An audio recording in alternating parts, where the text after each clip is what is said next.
Time is the most finite resource there is. Not everyone gets equal amounts of money. Not everyone gets equal amounts of education, but everyone is given equal amounts of time. Successful leaders, they find a way to get more out of their time than others.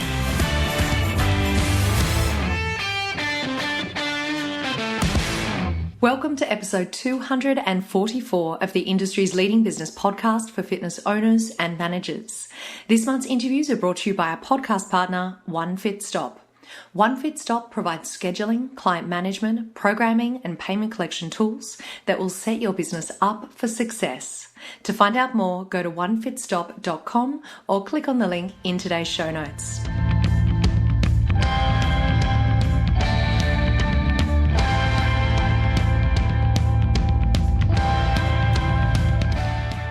A very warm welcome to you all, and thank you so much for joining me today. My special guest this week is Sean Stewart. While studying exercise and sports science at the University of Florida, Sean began his career in the fitness industry in 1994 at the Gainesville Health and Fitness Club. After 20 years serving as the general manager for all of the Gainesville Health and Fitness facilities, Sean is now the Chief Operating Officer for O2 Fitness. In that role, he oversees the operations of 28 clubs in North and South Carolina, and as you'll hear today, Sean is passionate about values-based leadership and the power of company culture. With such a wealth of experience, I wanted to make the most of my time with Sean, so we're going to cover off two key areas today. In part one, we discuss empathic listening and the 5 key enemies of listening. And in part two, we chat about AQ, which is otherwise known as adversity quotient. Now, if you haven't heard that term before, don't panic, because Sean is here to help us all understand adversity quotient and why it's such an important quality in our leaders and in our teams. Team, there is so much valuable information coming your way today. And in addition to the great advice that you will hear from Sean, I also wanted to let you know up front that he has sent us through 2 great resources. First of all, a PDF training manual to teach your team about empathic listening. And second of all, a PDF of the adversity quotient test, which Sean will tell you a little bit more about during today's chat. So I wanted to say an extra special thank you to Sean for providing us with those resources today. And you can find both of those free downloads in today's show notes over at fitnessbusinesspodcast.com.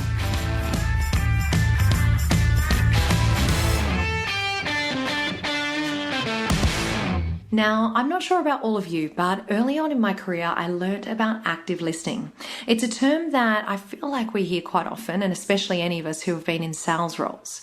So today we're going to dive directly into the interview where I was chatting with Sean about active listening versus empathic listening. Here's what he had to say.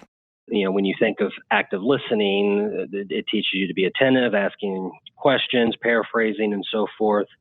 But that doesn't go deep enough, especially as leaders, for us to truly engage with our team members and our members in the community.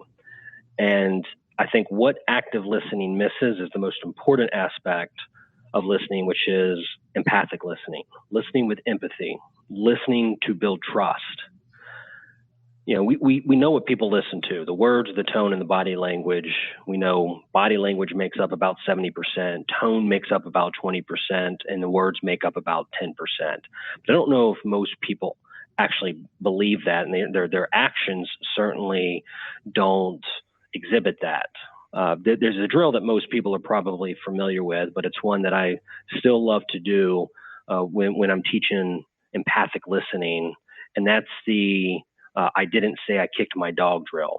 I'm not sure if you're familiar with it, but basically it's where you write that sentence up on the board, and you go around the room and you have different people say that sentence. But each time you say the sentence, you inflect a different word. And so, for example, if I were to say, I didn't say I kicked my dog, that's going to have a different meaning, a completely different meaning than if I say, I didn't say I kicked my dog. And so what that drill shows is that you can have 7 words in the same order and get 7 totally different meanings out of that sentence. And that goes to show that the words, yeah, they mean something, but the tone and the body language mean so much more. And in a world that we communicate via email, chat, social, text, this is where so much gets lost, and why I like to teach empathic listening that goes deeper than active listening. And so, another example is of active listening is to paraphrase. I don't like using paraphrase because in essence, all you're doing is being a parrot. You're just regurgitating the words, which again, only makes up 10% of what someone is trying to tell you. And so the word I like to use is reflect. And so instead of paraphrasing, you will reflect 100% of what someone is trying to tell you, which takes into account someone's deeper tone and their body language. And so you mentioned the 5 enemies of listening. These are 5 things that it's ingrained in who we are and what we do that makes us bad listeners, or it keeps us from actively and empathically listening. So first one is reading your own autobiography. And that's basically where I may ask you a question and you give an answer, and then I start telling you everything on why I like about that subject or how that subject affects me. So we start talking about ourselves, and we all know people who do this. I ask you what you had for lunch, and you said pizza, and then I go on telling you how much I love pizza and how I'm good at making pizza. That's me reading my own autobiography. Enemy of listening number 2 is judging. And you see this a lot where somebody says something that either you disagree with or that doesn't make sense, or whatever the case, you give some sort of slight facial expression. You judge with your words, you judge with your silence. There's many ways that our tone and our body language has of telling the person that, even if it's unintentional, that you disagree with them, or that you think what they're saying is wrong, or that you think what they're saying is crazy. Enemy of listening number 3 is interrogating. Another part of active listening that I don't like is it says ask probing questions. Well, there's a time and a place to ask probing questions. And if it's before you have built trust with the person you're communicating with, asking questions is actually puts someone in a defensive position. Most people have the ability to answer 1 or 2 questions, but on that 3rd question, they put up a defensive wall and they say to themselves, whoa, wait a second. What is this person trying to get out of me? Well, why are they asking me these questions? Because there's no trust. There's no empathy. And so by first understanding and diagnosing what the issue is or what the problem is, then you can ask the right questions. For instance, why do people ask most of the questions that they ask? It's because they've already think they have solved the problem. And so the questions that they are asking, in essence, are trying to get that person to understand that you're right and they're wrong, or to steer it in a way that gets them to the solution before you've truly diagnosed. Enemy of listening number 4 is pretend listening. That's when you're having a conversation with someone and you're there, but you're not. You're making eye contact, but you're not hearing or truly listening to what they're saying. You're just nodding up and down. And enemy of listening number 5 is ignoring. We ignore passively, but we also ignore on purpose. I think we all know, especially if you're married, that ignoring is not going to solve any problems. So those are the 5 enemies of listening. And the reason why you want to know those and study those is because you want to put yourself in a position where you're not using any of those at the beginning of trying to diagnose what somebody's trying to communicate with you. That's how you bring empathy into building trust. Let's put this into the scenario of a team and a team leader. What have you seen have been the potential downfalls of not listening to a team member? Putting it back on listening or not listening through empathy, that basically means you're not building trust with your team members. Everything just becomes a transaction. And if you don't have a deeper level of trust, then nothing else can fall into place. That doesn't fit the culture, that doesn't fit the values. You're not able to execute. You're not able to get a team of people that watch each other's back and work hard and maybe make sacrifices for success of the greater good, the greater team, and so forth. So there's a residual effect of not building trust. The downfall is when somebody becomes actively disengaged or even disgruntled because you haven't taken the time to truly listen and understand what somebody is trying to tell you. Most people don't come out and tell you what the problem is or what's bothering them. That's what a deeper level of engaging and empathic listening does, is it builds enough trust to where they are willing to tell you more. And if you don't take the time to do that, actively disengaged becomes disgruntled pretty quick. Certainly makes for a poor culture of growing and developing people if there's no trust. Jumping in here quickly, team, I asked Sean if there is a resource that we can access to learn more about empathic listening and to help train our teams. And Sean has very generously offered us access to his own internal resources. Take a quick listen. Absolutely. I actually have a training manual and a PDF where I've put together everything that I have found and learned over the years into one format. It's what we use to train every leader that comes into our organization, and not only to teach so they can learn it, but teach so they can also teach their teams. I'm more than happy to share that with you and the listeners.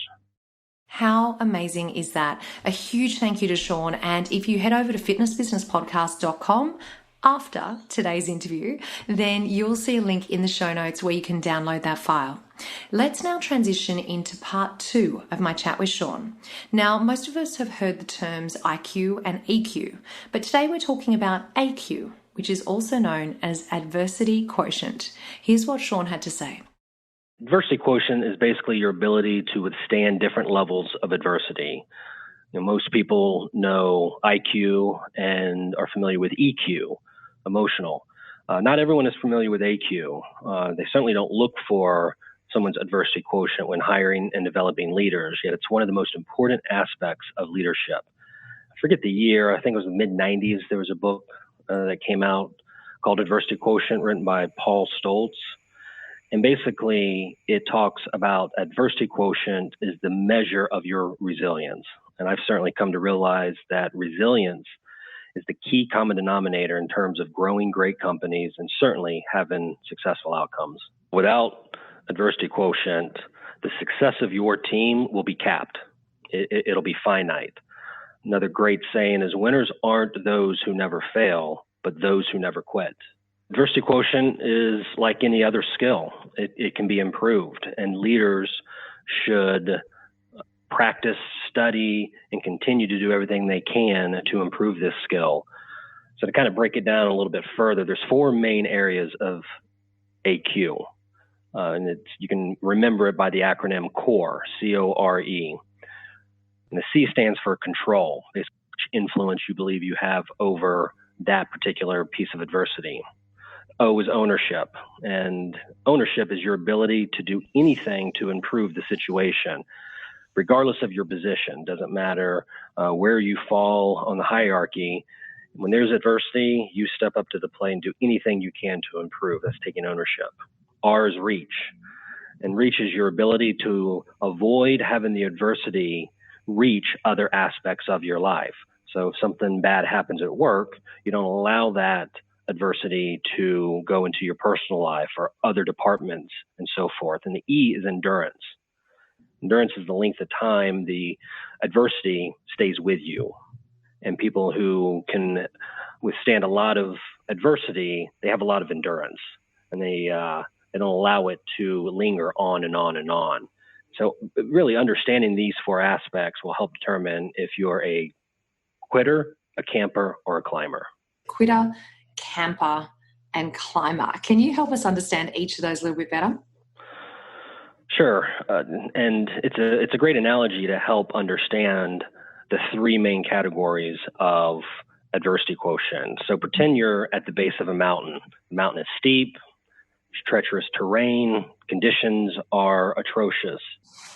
A quitter is someone who walks up to that mountain and they never even attempt to begin the journey. They look up, they say, man, that's too hard.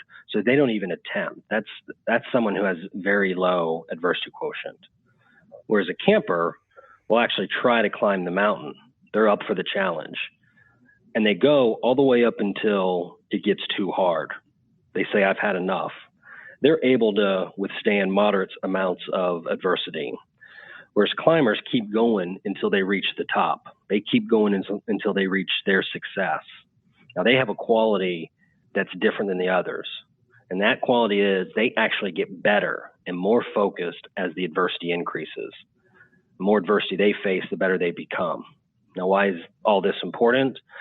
Well, when you're analyzing your team, when you're analyzing your leaders, you can see that quitters tend to blame when they get overwhelmed. They're the blamers of the group. Mm-hmm. Campers, they have the ability to improve and change, but they also are the ones who get worn down during adverse situations, especially as the adversity picks up.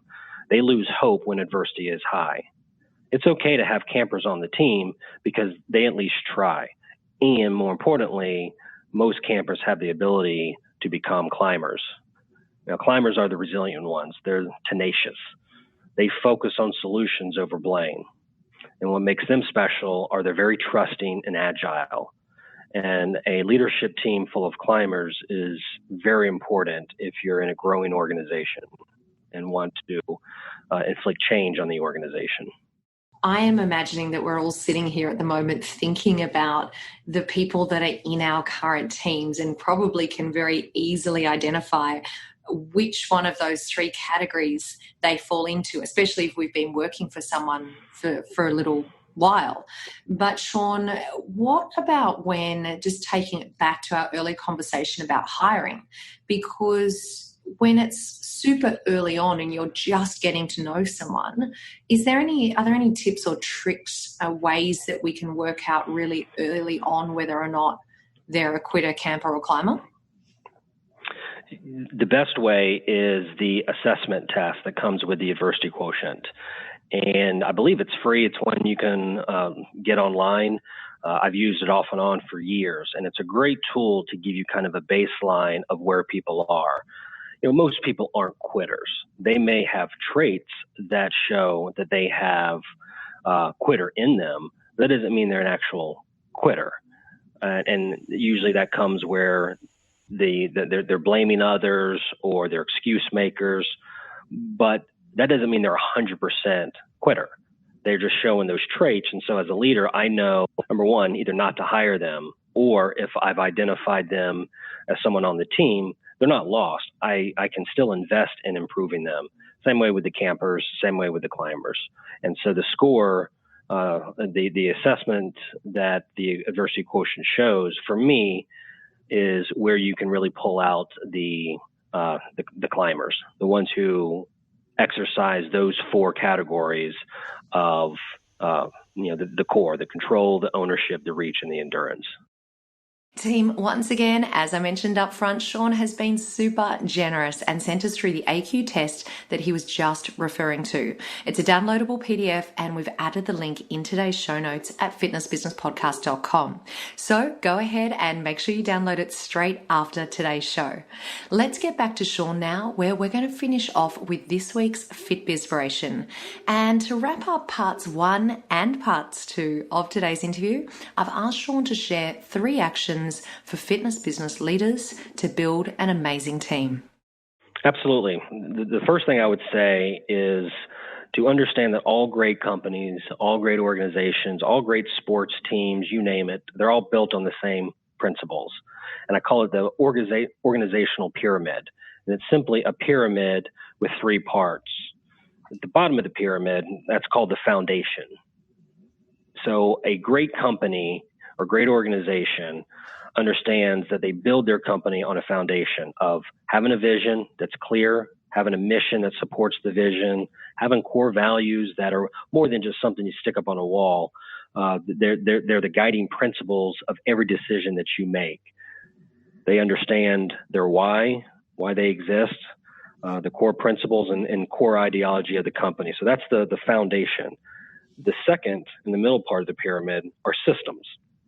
And these aren't just having great systems, they're having systems that are specifically built and designed based on the foundational principles. And those systems, they should be executed perfectly, flawlessly, 100% of the time without question. The top of the pyramid are your people. It's on top for a reason. It's the most important. But like a house, you can't start with the roof. You've got to lay the foundation before you can put the roof on. So once you've established the foundation, once you've implemented your systems that are built on that foundation, then you can recruit, train, hire, grow, and develop the right people. And I use that term for a reason. I'm not looking for the best people. I'm looking for the right people. And those are the people that will execute the systems built on the foundation. So that'd be my first recommendation. Second one is to then create a culture of growing and developing your people. And maybe more importantly, a culture of growing and developing leaders.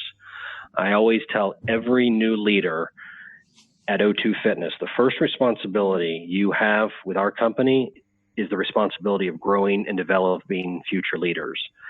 And because of that, you would open up any trainings, any leadership trainings, management trainings, sales trainings, you name it, to everyone in the organization, so that everyone has the ability to learn, grow, and develop, both personally and professionally. And the last tip I would recommend is this, and basically it supports in creating a culture of leaders, and that's to have a systematic approach to teaching time management to all team members, specifically any leaders, leadership positions. Time is the most finite resource there is. Not everyone gets equal amounts of money. Not everyone gets equal amounts of education, but everyone is given equal amount of time. Successful leaders, they find a way to get more out of their time than others. And so I recommend not just creating a culture where you teach time management, but make sure you break down both types of time management. And by both types, I like to break down time management in offense and defense. Defensive time management, I call it defense because it keeps you from going backwards like a defense does. You're avoiding pain or avoiding something bad happening. So those are tools like schedules and calendars and to-do lists. You have to be great at defensive time management and being disciplined to those to then be great at offensive time management. And what I mean by offensive time management, like an offense, your goal is to move forward, to gain pleasure. And this is using time based on prioritizing, setting up your own personal mission statement, having values that you can run every aspect of your life around. It's understanding goal setting, using SMART goals. Most people don't think of that as time management, but in essence, by having those in place, you are saving yourself hundreds and hundreds of hours down the road. That's offensive time management. Another analogy I like to use in those two types is defensive time management is a clock. It tells you where you are now. Offensive time management is a compass. It tells you where you're going. So those would be the three key points that I would want to leave everyone with. Sean, that was all music to my ears. I cannot tell you just how valuable those three actions were that you just stepped us through. And I have to just support and just say how, for us here on the show, professional development, which was your second point when you were talking about investing in your team and encouraging your leaders to work on growing the future generation of leaders. For us, we do what we do because we want to do exactly that. We want to help people become successful and profitable, business owners and managers. And I'm personally a huge believer in ongoing professional development and growing others. So thank you for mentioning that. And I love that you included time management in this and your statement in regards to, we've only got this finite amount of time, and it's so true, and everything that we do just comes back to that, and it really should be part of that foundation of the things that we do within our business. So such valuable points on today. Sean, thank you so much. This has been absolutely excellent. We're very, very grateful for you taking the time to come on the show. Absolutely. I had a blast. Thank you. Thank you once again to Sean for joining us today. Now here's a message from our friends at GymSales. GymSales allows you to plan, implement and monitor a proactive sales strategy that's automated and uniform. You can give your sales team the tools they need to capture, nurture, and convert new members, which means it's easier than ever before to grow your member base. Make sure you head over to gymsales.net to find out more information.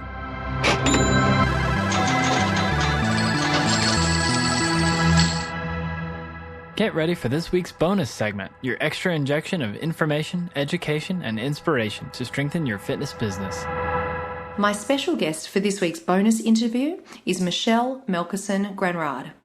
We are chatting today about the URSA Institute for 2019. So tell us a little bit about this year's event.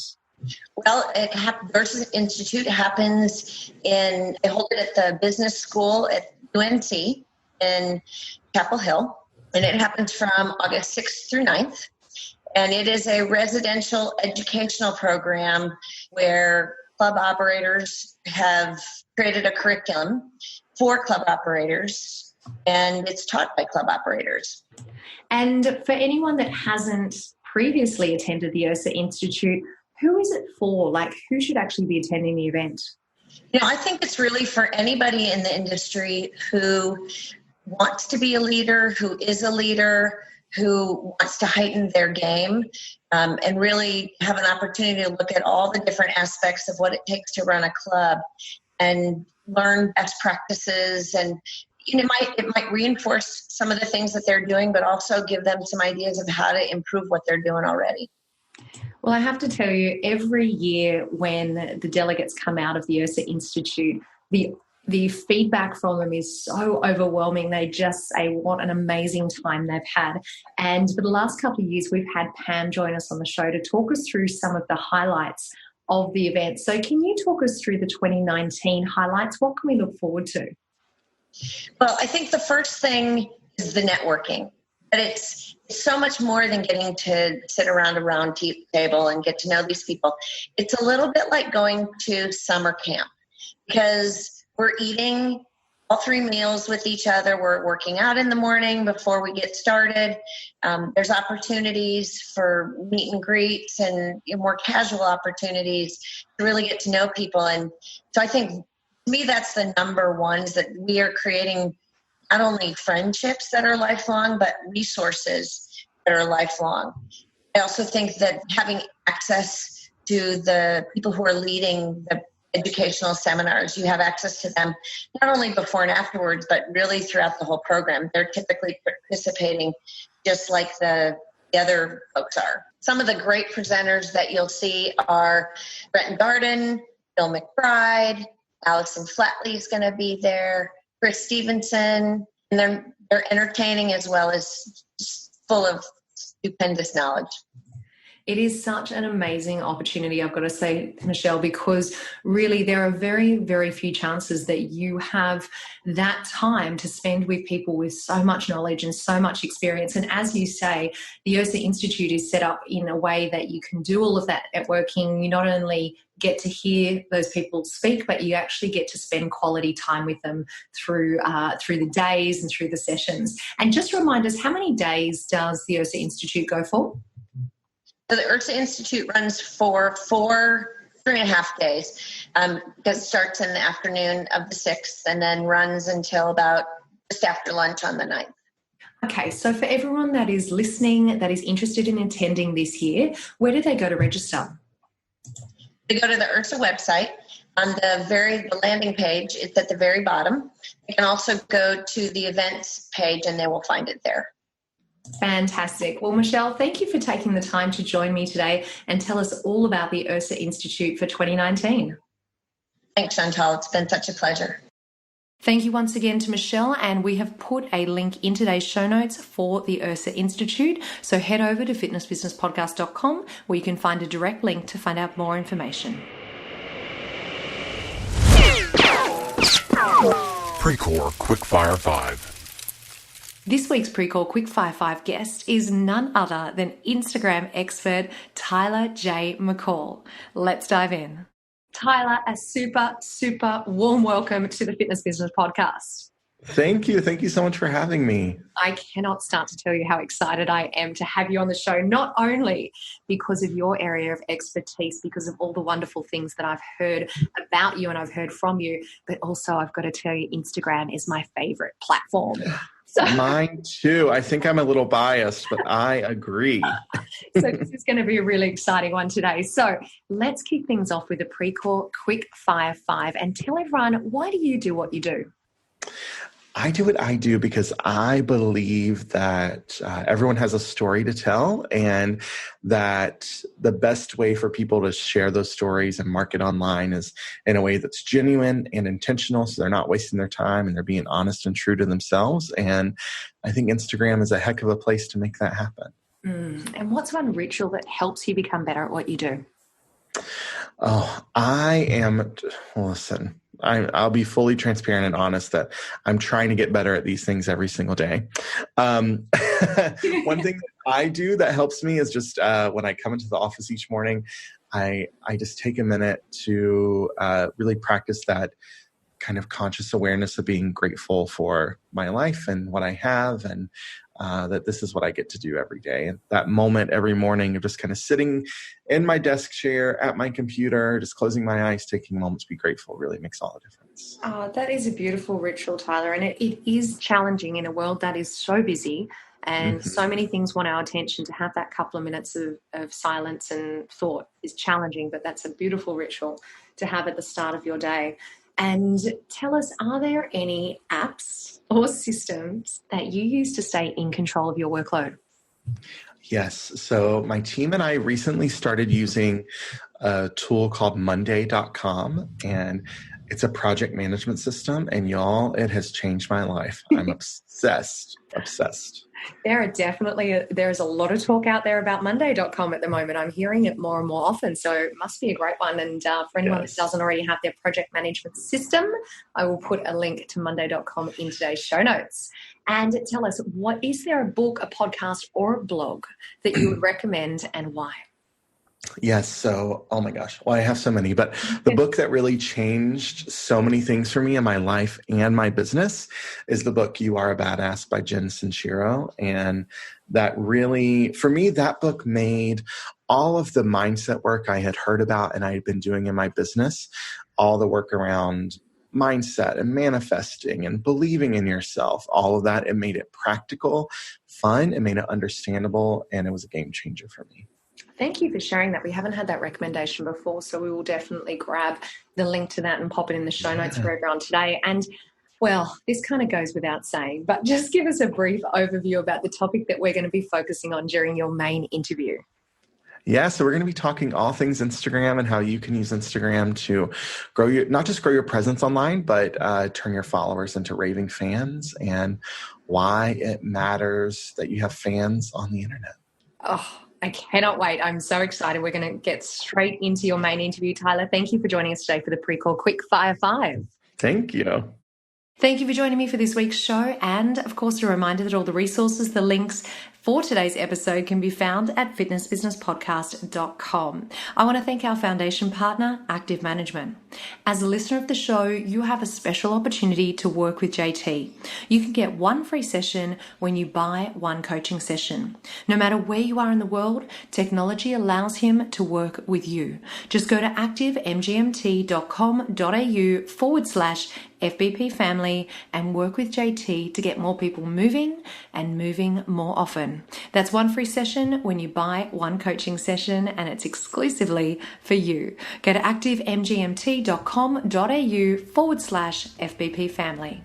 Thank you once again for joining me today. And remember, what you leave behind is not what's engraved in stone monuments, but what is woven into the lives of others.